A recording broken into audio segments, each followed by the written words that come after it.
Miren, lo que vamos a hacer ahorita es poder definir el volumen útil para poder diseñar una almacenamiento en función de las demandas que se tengan. La primera aproximación que se hace para definir el volumen útil es utilizando ya sea el método de RIP o el método del algoritmo del pico secuente. Y para eso solamente necesitamos conocer las entradas de escurrimiento del río y cuáles son las demandas que se van a estar solicitando del vaso. El análisis se hace a escala mensual, con valores mensuales.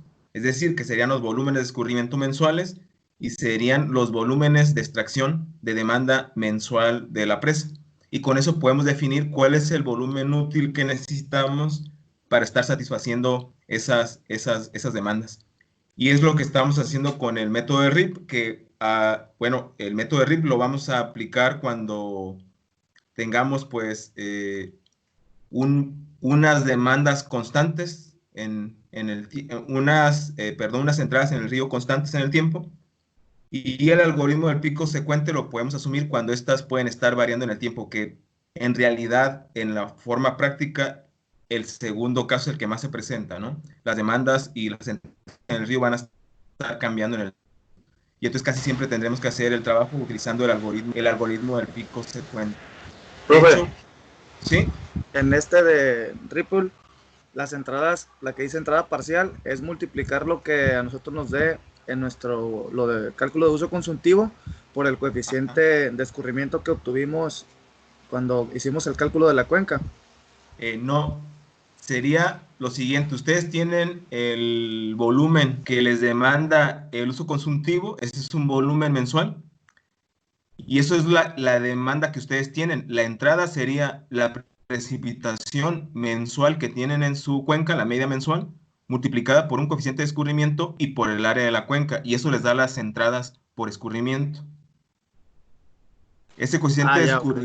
Ese coeficiente de escurrimiento en realidad lo que representa es de eso que llovió, cuánto se pierde por infiltración en la cuenca y cuánto genera escurrimiento superficial. No sé si el coeficiente de escurrimiento, como vale entre 0 y 1, les da 0.6, quiere decir que un porcentaje irá a escurrimiento superficial, pero otro porcentaje se perderá por infiltración para satisfacer las necesidades del suelo, ¿no?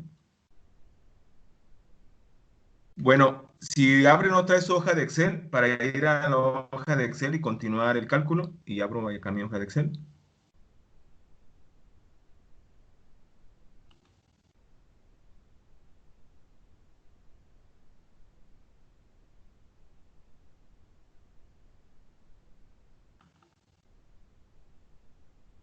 Y les voy a compartir la pantalla.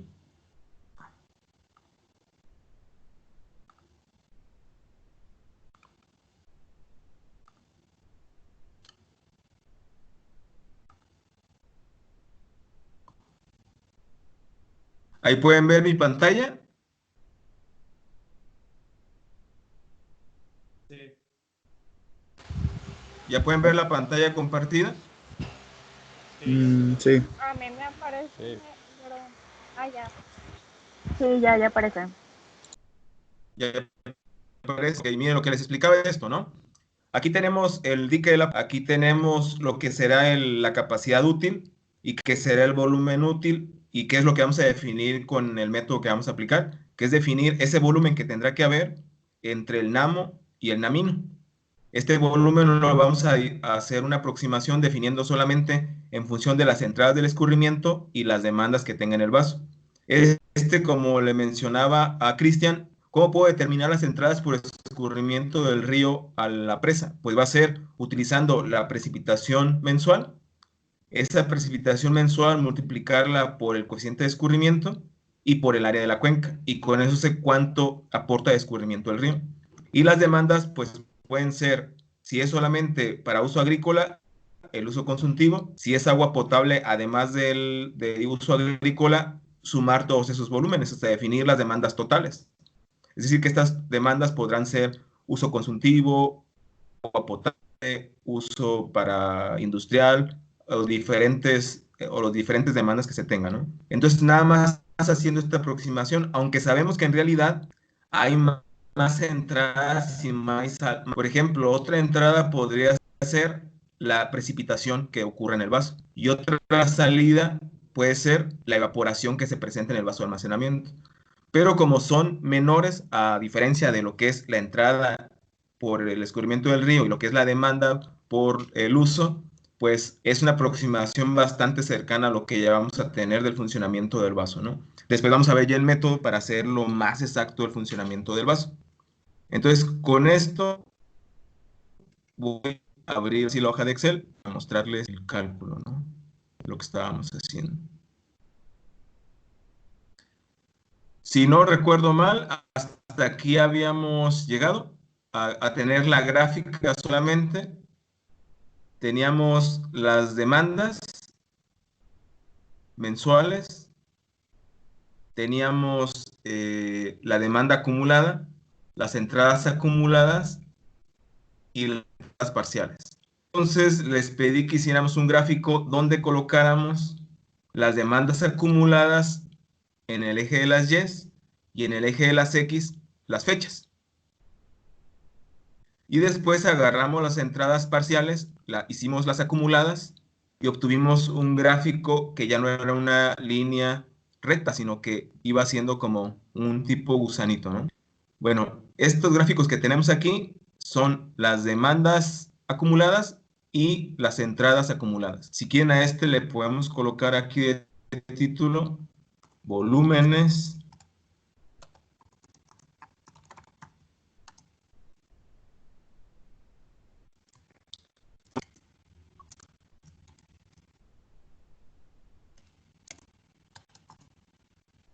quedaría más o menos así, ¿no? Dejen quito este para que se vea más grande. Aquí se vería mejor, ¿no? Y entonces tenemos esto aquí. Aquí tenemos volúmenes, aquí tenemos el tiempo. Y esa escala mensual tenemos los valores mensuales. Y la serie de color naranja, si queremos editar el nombre de las series, editamos los nombres de las series. Vamos a seleccionar datos. La serie 1 le damos modificar. Y en el nombre sabemos que son las demandas acumuladas. Y la serie 2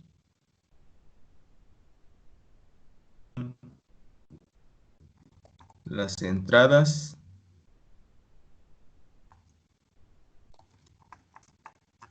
acumuladas. Le damos a aceptar. Aquí tenemos las entradas y aquí tenemos la demanda. Y tenemos una demanda constante, ¿no? Por ejemplo, ustedes en su ejercicio que hicieron del cálculo del uso consultivo, pues que la demanda generalmente no es constante, no está cambiando en el tiempo, no podemos tener esa demanda constante salvo casos muy específicos, ¿no? Que solamente la presa abastezca agua potable y que se tenga un volumen de manera regular que se tenga que estar abasteciendo. Creo que este tipo de fuente está en mayúscula, le voy a quitar aquí para poder colocar millones de metros cúbicos y estos de aquí son volúmenes. Ok. Bueno, generé un documento donde va explicando un paso a paso lo que vamos a ir haciendo. Es este que está aquí. Y voy a ir trabajando del lado izquierdo en lo que es la hoja de Excel, ¿no? Para que si alguien se va quedando pueda ver la hoja de Word, lo que vamos avanzando. Aquí tenemos el gráfico que prácticamente es lo que ocupamos ver, ir analizando el gráfico. Bueno, el primer paso es calcular las demandas acumuladas, que fue lo primero que hicimos para aplicar el método de RIL. Después, calcular las entradas acumuladas, que hicimos aquí. Posteriormente, realizar un gráfico que tenga fecha contra demandas acumuladas y que tenga fecha contra entradas acumuladas. Y bueno, ya eso ya lo tenemos.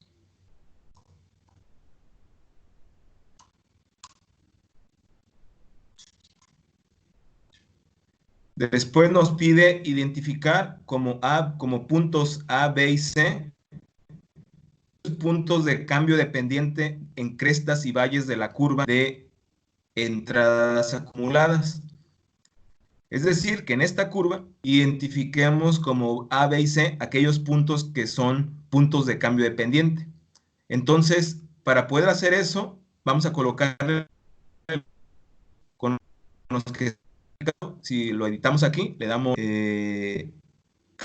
cambiar el tipo de gráfico. Lo podemos dar clic izquierdo, cambiar tipo de gráfico de serie. Y en de dispersión, bueno, es el color naranja, que además de que sea de dispersión, le agregue los puntos. Dice dispersión con líneas, damos esa opción, le damos a aceptar, y así ya podemos visualizar los puntos con los que está graficando, con los que se está construyendo el gráfico, ¿no? Entonces, identificamos primero el punto A. Voy a mover a la parte inferior, la etiqueta, para que pueda ver más ancho el gráfico. Leyenda en la parte inferior. Ahí está. Para que ahí se vea mejor el gráfico. El punto A, pues es este valle que está aquí, ¿no? Donde inicia la curva. Entonces identificamos ese como punto A, que sería el punto más bajo a partir de donde inicia la curva. Entonces, vamos aquí en formato, seleccionamos un cuadro de texto, y este que está aquí lo identificamos como punto A.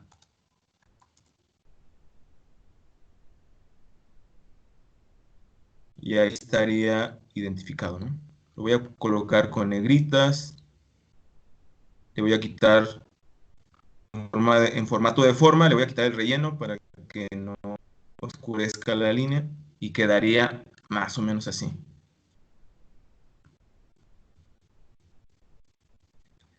Después, el punto B será que el punto donde alcance la cresta esta curva, que es este punto que está aquí, que sería en julio, en el mes de julio, de acuerdo a los datos del gráfico, ¿no?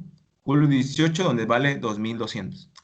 Entonces, copio este punto, le doy copiar y lo coloco en este punto. Este punto sería el punto B. Ya tengo identificados el punto A y el punto B. Y me dice identifica la cresta y el valle y los valles, o sea, donde termina la curva. Entonces, el cambio de pendiente se vuelve a observar. Voy a hacer una copia de este.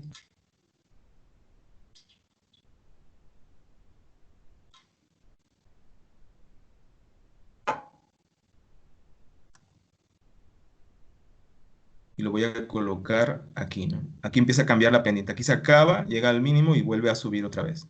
Entonces, voy a dejar este como punto C.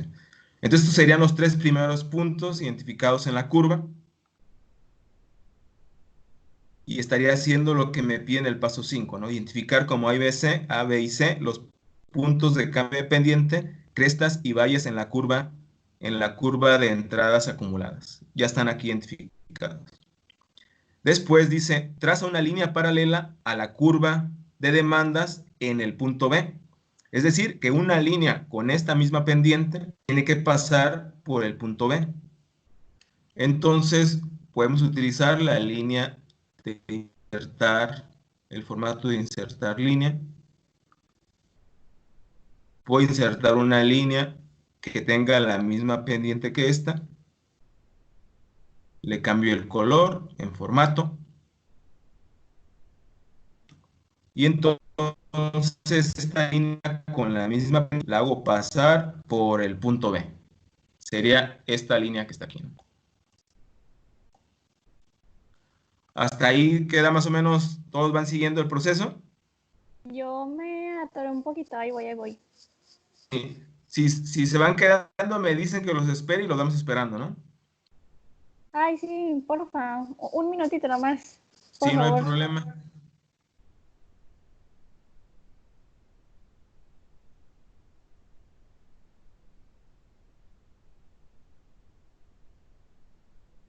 No deja de ser aproximada, ¿verdad? Esa línea. Exacto, sí, es una aproximación porque es un método gráfico. Y el método de algoritmo pico secuente es un método analítico.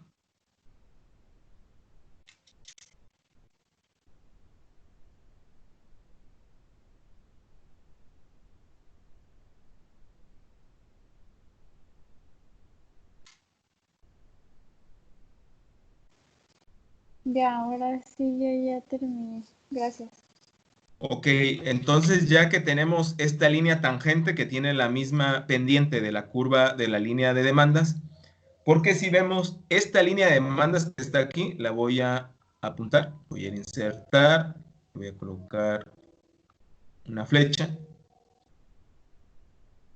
Esta línea que está aquí tiene una pendiente de 56 porque es una estrada constante. Entonces la pendiente es una demanda constante de 56 metros cúbicos y eso le da la pendiente a esa línea, ¿no? Entonces le voy a colocar ahí para que a ustedes les quede más claro.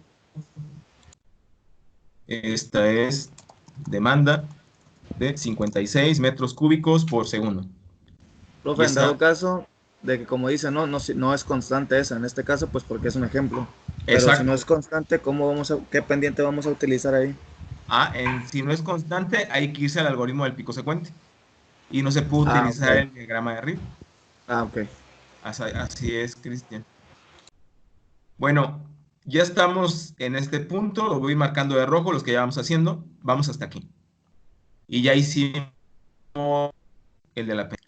Después dice identificar como punto D aquel donde la tangente corta la curva siguiente, es decir, donde esta línea corte aquí, vamos a identificar un punto D. Entonces vamos a agarrar esta línea y la podemos extender o podemos bajarla aquí mismo para que siga manteniendo la misma pendiente y hacer una proyección sobre la línea, ¿no? Y otra vez aproximadamente la movemos sobre tangente y más o menos quedaría así. Es decir, que este punto de aquí, este sería el punto D, que es aquel punto donde la tangente está cortando a la curva siguiente, ¿no? Entonces el punto de aquí, este de aquí, sería el punto D. Ya estaríamos cumpliendo con este paso 7.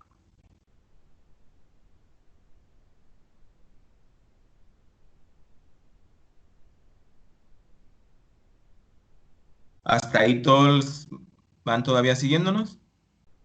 Sí. Ok. Bueno, ahora vamos con el paso 8. Y nos dice identificar como puntos E y F la cresta y valle posterior al punto D. Entonces vamos a identificar aquellos puntos, que el punto más alto, que sería este de aquí, y ahí sería el punto E. Sería este punto de aquí. Y el punto F donde llega al valor mínimo, que sería pues el punto final, ¿no? Porque está haciendo esta curva y llega aquí hasta un valor mínimo. Entonces ese sería el punto F. Y le colocamos esto aquí. Y entonces ya estaríamos cumpliendo con este paso. Hasta el punto 8. Y entonces nos dice, ahora repite el paso del punto B y traza una línea paralela a la curva de demandas en el punto E, que pase por ahí. Es decir, que volvemos a hacer lo mismo. Damos insertar, insertamos una línea que tenga la misma pendiente de la curva de demandas. La voy a colocar en color rojo, en color negro, perdón, para que se vea, y gruesa. Y entonces esta la voy a proyectar para que pase por el punto E. Y haría esa tangente pasando por ahí. Y entonces estaría cumpliendo con esto con el paso 9.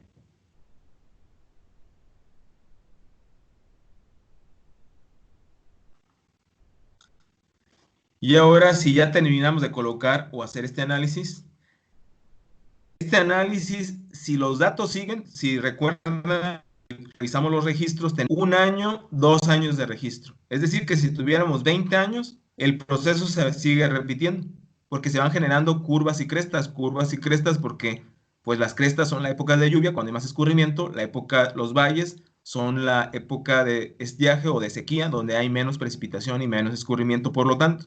Entonces, si son 20 años, pues esto irá haciendo unas curvas a lo largo que se van repitiendo, ¿no? Entonces, el proceso se sigue repitiendo. Pero bueno, para verlo como ejemplo y que nomás conocían el método, con esos 2 años está bastante bien. Ahora nos piden el paso 10, identificar como puntos H, I, J y K los puntos de las proyecciones de la curva de escurrimientos en el río en la curva de demandas. Entonces nos pide que estos puntos que tenemos aquí se reflejen en la parte de la curva de demandas. Entonces, lo que vamos a hacer es hacer lo siguiente. Este punto de aquí, vamos a activarle a sus puntos. Entonces, hacemos lo mismo, le damos clic derecho, cambiar tipo de gráfico de series. En el de demandas seleccionamos el que tiene los puntos. Dice dispersión con líneas rectas y marcadores para que pueda mostrar los puntos. Y le damos a aceptar. Entonces el B generaría la proyección del H. Y el H es este. Si ven, este punto se proyecta sobre este. Entonces este sería el punto H. Después tenemos la proyección del punto C, que sería el punto I, que si lo observamos del punto C, su proyección sería el punto I, que sería este. Ya si ustedes quieren editar el punto, incluso lo pueden hacer, ¿no? Seleccionan solamente el punto, le dan clic derecho, formato de punto de dato, nada más de ese dato, y le pueden cambiar el color o como quieran, si quieren que ese no sea azul para identificarlo y que sea negro, pues le colocan, perdón, tienen que ir al marcador, aquí, que el relleno sea negro, y ya con eso lo pueden identificando, ¿no? Si ustedes ya quieren hacer un poco más detallado el gráfico del diagrama de Riley. Si les está claro cuál es la proyección, pues ya no es necesario hacerlo, ¿no?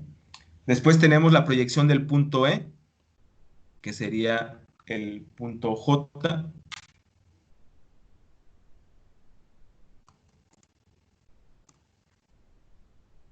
Que sería este que está aquí. Profe, ¿no le faltó el punto D? A ver. O sea, de proyectarlo en Ah, sí, no, no le hacemos proyección, nada más a los que sí estaban sobre la curva. Ah, ok. Solamente a los que estaban sobre la curva le hacemos proyección.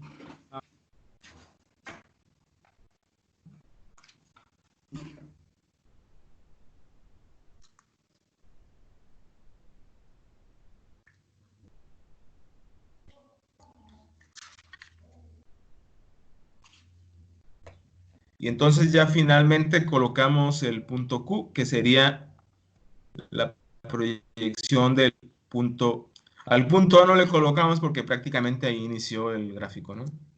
Ahí sería el punto Q. Aquí tenemos la proyección ya de los puntos que nos pedían. ¿Al final es Q o es K? JK, cierto, es K. K. Pero no sé por qué le puse Q, pero sí es K. Bueno, no sé cómo lo expliqué en los resultados, porque les decía explicar los resultados. A ver, déjenme ver si no puse K. Bueno, creo que no importa, lo podemos manejar como K, porque no llega hasta allá la explicación, en realidad no es necesario. Pero sí sería K.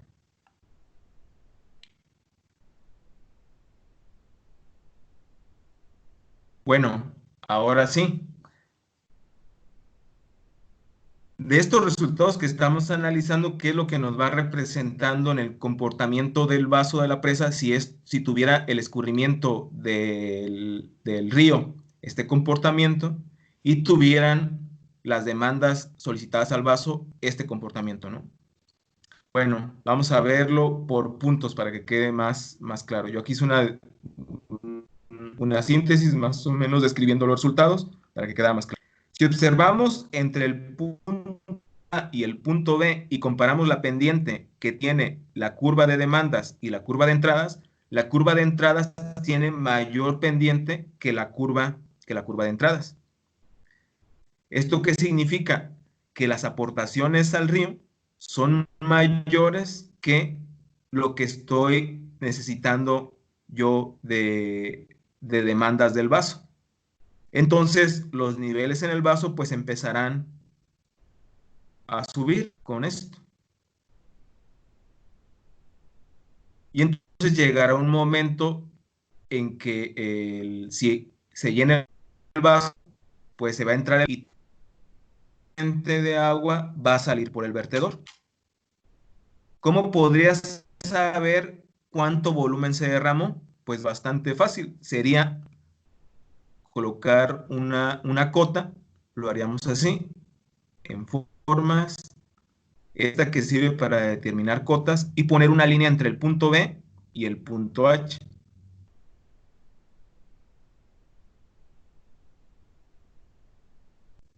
Que lo que se derramó en el vaso, porque lo que se derramó en el vaso o lo que ingresó al vaso sería la diferencia de cotas entre B y H. Esto nos daría que si lo vemos aproximadamente serían, aquí son 1,000 millones de metros cúbicos, aquí serían 2,200 aproximadamente. Por lo tanto, el volumen derramado sería de 1,200 millones de metros cúbicos. Sería aproximadamente lo que derramaría el vaso, ¿no? Entonces, en el punto B, para los derrames en el vaso de almacenamiento, el volumen derramado sería igual a la diferencia de ordenadas de los puntos B y el punto H, ¿no? Que el punto H es su proyección del B sobre la curva de demandas acumuladas. Pero aquí vemos un cambio de pendiente. Y si analizamos ahora el tramo B y C comparado con la curva de demandas, vemos que ahora la pendiente de la curva de entradas es menor que la curva de demandas. Es decir, que estamos demandando más de lo que puede entrar, de lo que está entrando por el escurrimiento del río, ¿no? Entonces, entre el punto B y el C, el gasto de aportación del río es menor que la demanda. Esto genera que el nivel de agua en el vaso descienda, es decir, que a partir del punto B, el nivel en el vaso empezará a descender y por lo tanto, si desciende el nivel, desciende el volumen. Porque si ustedes recuerdan, en la curva de elevación de capacidades, conforme va creciendo uno, va elevándose el otro, ¿no? Entonces, existe una relación directa entre el nivel del vaso y el volumen que tiene el vaso.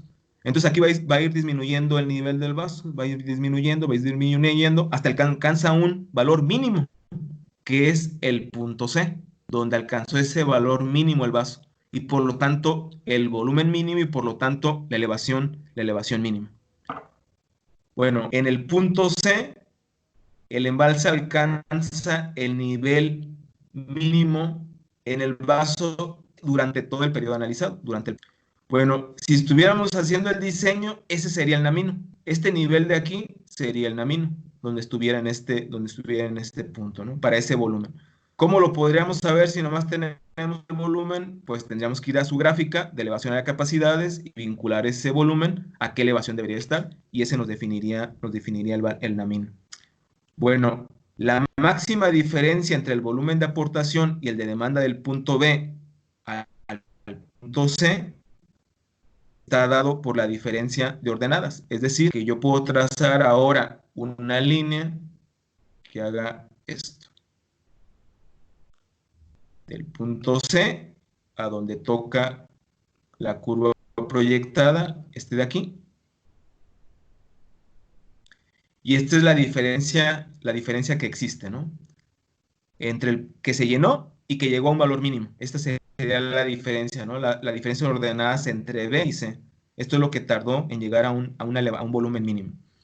Bueno, si continuamos el análisis, ahora nos vamos del punto C hasta el E, vemos que nuevamente el gasto de aportación del río es que la demanda que se tiene. Y entonces el volumen en el vaso vuelve a aumentar y los niveles en el vaso, por lo tanto, aumentan. Y vuelve a haber otra vez derrames. ¿Qué derrames habrá?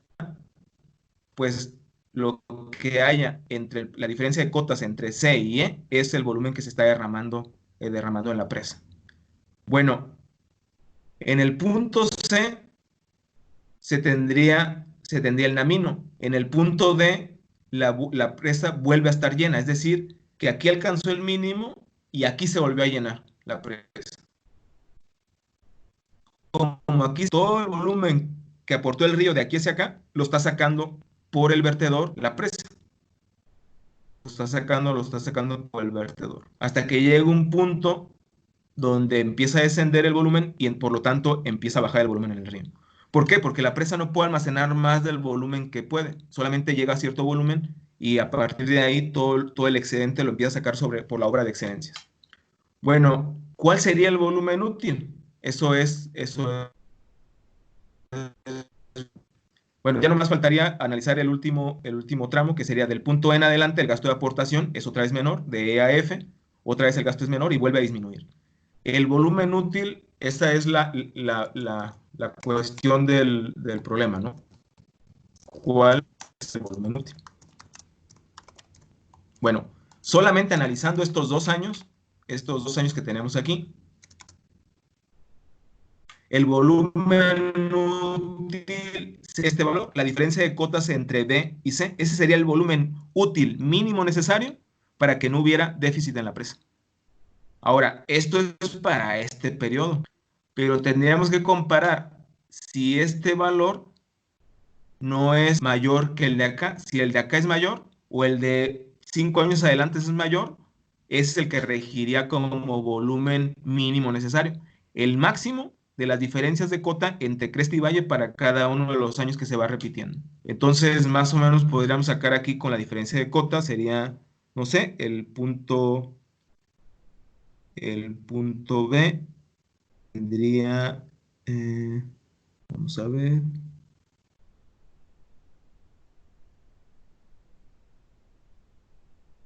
Bueno, más o menos esta sería 2500, 2600, 2700, 2800, 2900. Asumamos que el punto C, perdón, está en la 2900 millones de metros cúbicos. Y que punto B está en la 2200 millones de metros cúbicos. Entonces, el volumen útil mínimo necesario sería la diferencia de cota, sería 700 millones de metros cúbicos. Y ahí sería el volumen útil mínimo necesario, ¿no? Este de aquí, 700 millones de metros cúbicos. ¿Sí? El punto C está en la línea naranja o en la línea negra, porque según yo, si es en el naranja sería como 2600. A ver, déjenlo veo. Cierto, Punto cierto. C, cierto, el punto C está en la línea naranja y sería 2600, es cierto, está en 2600, cierto. 2600, de hecho, este vale 2600, que sería este punto de aquí. Y la proyección de B vale, ese sí vale 2900, ¿no? Bueno, aproximadamente 2950.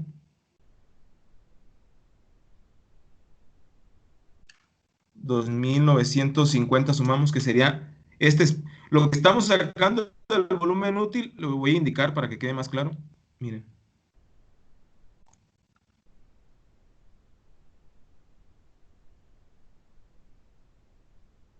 Lo voy a colocar aquí y el valor de C lo voy a mover abajo. Y la línea la voy a mover acá. Volumen mínimo.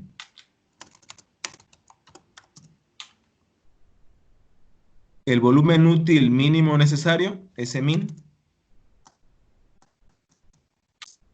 la diferencia entre este punto y este punto proyectado de B. Entonces sería el punto naranja, tiene una elevación más o menos de, bueno, nos decía Karen que eran 2600 y el punto B proyectado acá arriba sería 2950 más o menos, ¿no? Perdón, entonces este no sería 700, sería 2950 menos 2600. Sería del orden de 350 millones de metros cúbicos el volumen útil mínimo necesario para esos volumen útil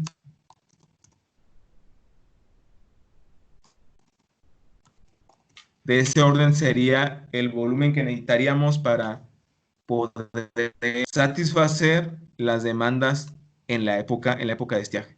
Esto de acuerdo con el método de RIP. ¿Qué problemas tiene este método? El primero, que es gráfico, no es exacto.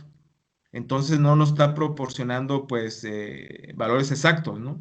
Porque tendríamos que trazar bien esta pendiente, ver bien estas mediciones y lo mejor es hacerlo de una manera numérica. Por eso la mayoría de los diseños o de las estimaciones del volumen útil se hacen utilizando el método del algoritmo del pico secuente. Bueno, aquí les coloqué una nota, dice... Sí, adelante. Por ejemplo, si tuviéramos 3 años, entonces compararíamos dos volúmenes mínimos. Así es, si tuvieras un tercer año sería 1 año, 2 años, 3 años. Por lo tanto, tendrías 2 volúmenes mínimos. El máximo de esos mínimos es el volumen útil mínimo necesario. Muy bien, gracias. Les coloco aquí esta nota, dice, este método se aplica a todo el periodo de datos que se tengan y la máxima diferencia que se encuentre entre una tangente a los dos puntos tales como B y C, aquí está, ¿no? Bueno, como las dos tangentes, ¿no? Tales como los tangentes a los puntos B y E y otra tangente a los puntos tales como C.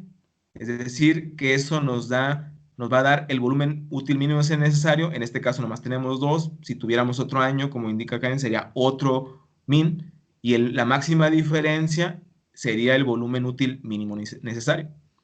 Se satisfacen las demandas con ese volumen útil si se repitiera exactamente las aportaciones que se usan como datos. Pero si nosotros calculamos ese volumen útil con muy poquitos datos, corremos el riesgo de que este comportamiento cambie mucho con respecto al comportamiento en otros años y entonces ese volumen útil necesario en realidad no esté satisfaciendo las necesidades. Por eso, cuando estábamos viendo aquí la presentación, nos dice la Conagua que utilizar al menos 20 años para hacer una buena estimación del volumen útil. 20 años necesitamos para hacer una estimación del volumen útil. Es decir, que si volviéramos al problema, tendríamos que tener 20 cambios para poder hacer una buena estimación del volumen útil. Porque querría decir que este volumen podría estar sobreestimando o subestimando en realidad cómo se va a estar comportando el vaso de la presa. Por eso es necesario que uno recopile la mayor cantidad de información que tenga para hacer la estimación de ese volumen útil. ¿Más o menos queda claro el método de RIP? Sí. Sí. Ok. Bueno, si este método más o menos queda claro, en realidad este es para que lo conozcan, no es un método que actualmente se aplique ya mucho, pero bueno, es importante que lo conozcan porque antes se utilizaba. Pero si se mueven a la siguiente hoja del algoritmo del pico secuente, este método es el que se utiliza actualmente para hacer la estimación del volumen útil. ¿Se mueven todos a esta hoja, por favor?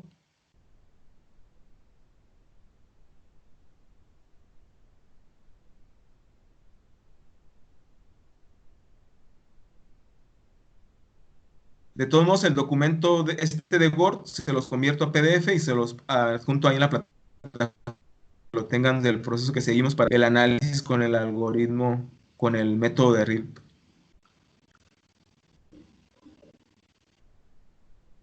Bueno, el método del algoritmo del pico secuente, al igual que el método de RIP, trabaja solamente con entradas y demandas. Solamente entradas y demandas al vaso.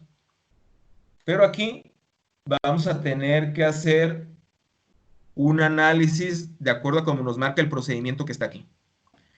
Nos dice en el inciso A, calcula la entrada neta al vaso. ¿Qué sería? La entrada son XY, entradas por el río, demandas las que sean, de cualquier tipo de demanda, de subíndice I. Nos dice, calcula las entradas netas al vaso.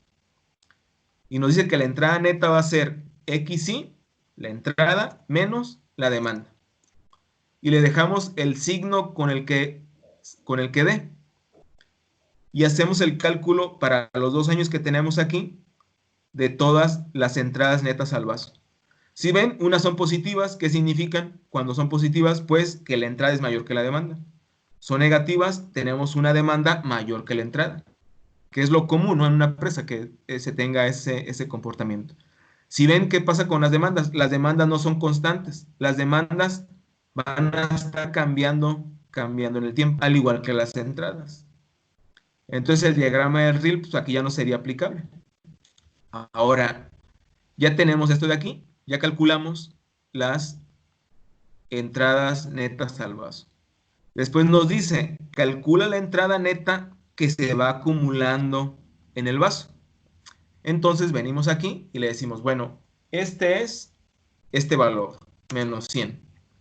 Y el siguiente sería este más este, menos 220. Se va acumulando el déficit porque en el primero no me alcanzó lo que entró con lo que demandó y tenía un déficit. Y en el siguiente mes ese déficit se va incrementando. En el siguiente lo que se acumuló más este y el déficit sigue incrementándose. Después este más este y tengo esto, ¿no?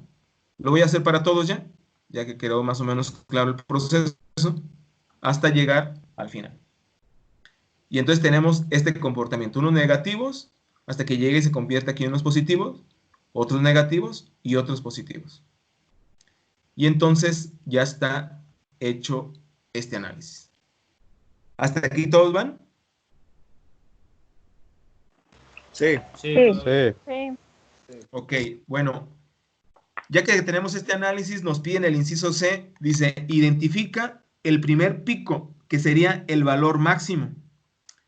Entonces, nos vamos aquí y vemos que el primer valor máximo es 175. Lo voy a marcar en amarillo y en color rojo para identificar. Y le voy a colocar P al lado, perdón, P1. Este es el primer pico que yo encuentro en las entradas netas acumuladas al vaso. Y ya está el inciso C. Después me dice, localiza el pico secuente. Es decir, el siguiente máximo conforme va la curva. Si vemos aquí empieza a descender hasta llegar a un mínimo de menos 845 y vuelve a subir, hasta llegar a un máximo, que es 260, que es este máximo que está aquí. Este de aquí sería P2, el pico secuente. Este es el pico 1, P1, el pico secuente es P2. Y ya tenemos aquí. Ahora me dice, en el inciso E, ya tenemos hecho este inciso, encontrar el valor más bajo entre los picos. Tenemos el pico 1, el pico 2, el valor mínimo, si todos estamos de acuerdo, es menos 845. Y lo vamos a marcar en color verde y lo tenemos aquí. Y este sería T1. Y lo marcamos aquí en color verde. Muy bien. Ahora lo que vamos a hacer es calcular cuál es el volumen útil. Y será el volumen útil